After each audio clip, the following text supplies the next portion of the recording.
నమస్తే అండి. నమస్తే. అరణ్య Shiva @ the rate of YouTube ఛానల్కి స్వాగతం. నేను మీ కేఎస్ వరప్రసాదను.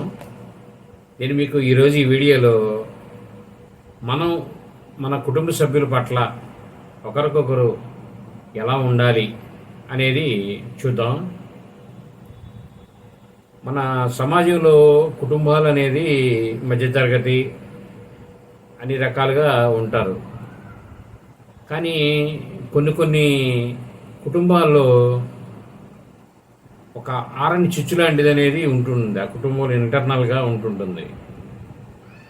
అది ఏమిటంటే కుటుంబంలో వ్యక్తి కొన్ని అలవాట్లకి ఇదవ్వడం వలన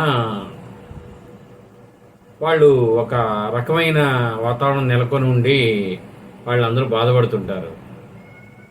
అలా బాధ వద్దమ్మా. నేను ఏంటంటే ఎవరైనా సరే కుటుంబంలో ఉన్న సభ్యులు అలవాట్లకి వారు లోనై మనకి ఇబ్బంది కలిగినప్పుడు వాళ్ళని మనం మార్చుకోవాలి, మంచితనంగా మార్చుకోవాలి. ప్రతి వ్యక్తి ఈ అలవాట్ల వలన ఇలా అయిపోయాం అలా అయిపోయాం అని అనడం కాకుండా ప్రతి వ్యక్తికి 10కి 10 మార్కులు ఎప్పుడూ పడవండి. ఒక వ్యక్తికి 10 మార్కులు వేయదలుచుకుంటే 10కి 10 మార్కులు ఎవరూ వేయరు. అతనికి 1-2 మార్కులు తీసేయడమో లేదని 10కి 5 మార్కులు వేయడమో చేస్తారు. అలాగే ఏంటంటే ప్రతి వ్యక్తిలో ఏదో ఒక లోపాలు ఉంటాయి. ఆ లోపాలు అనేది వెతక్కండి. ఇప్పుడు అతను ఒక కుటుంబంలో అతను డ్రింక్ చేస్తున్నాడు అనుకోండి, అతనిలో మంచి గుణాలు ఉంటాయి. ఆ మంచి గుణాలు అనేది మర్చిపోతారు దానివలన, కేవలం డ్రింక్ వలన. అలా కాదండి, అతని మంచి గుణాలను కూడా మీరు పరిగణలోకి తీసుకోవాలి. తీసుకొని మీరందరూ పదే పదే ఇక మారరు అనే పదం అనేది వాడకూడదండి. మారతారు అనే పదం వాడండి. మంచి జీవితం వస్తుంది, మారతారా అనే నమ్మకంతోనే ముందుకు వెళితే ప్రతి ఒక్కరూ కుటుంబంలో సంతోషంగా ఉంటుంది. ఈ మీరు మారినప్పుడు ఆటోమేటిక్గా ఆయన కూడా మారుతారు. ఇప్పుడు కొంతమంది వ్యక్తులు ఏంటంటే అలవాట్ల వలన వాళ్ళకి ఇచ్చే గౌరవాలు ఇవ్వకుండా రకరకాలుగా చేస్తుంటారు. అలా చేయవాకండి.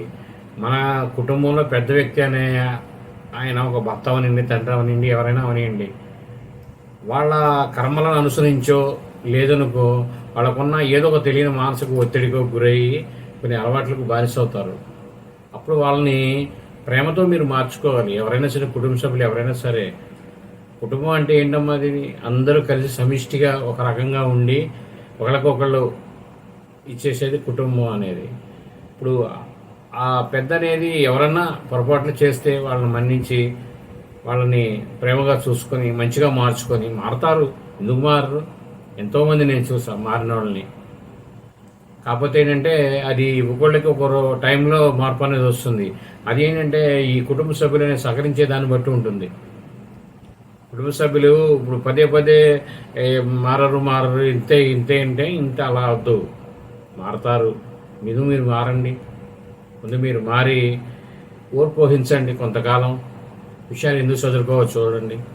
ఇప్పుడు ఆయన ఏదో పొరపాటు మాట్లాడితే అందరూ పొరపాటు మాట్లాడి దాని విషయం పెద్ద చేసుకోవడం కాకుండా ప్రతి ఒక్కరూ, కేవలం మగవారని కాదండి, ఏదైనా ఎవరి పొరపాట్లు ఉన్నా కుటుంబంలో, ఇప్పుడు పిల్లల పొరపాట్లు చేయొచ్చు, ఎవరైనా పొరపాట్లు చేయొచ్చు.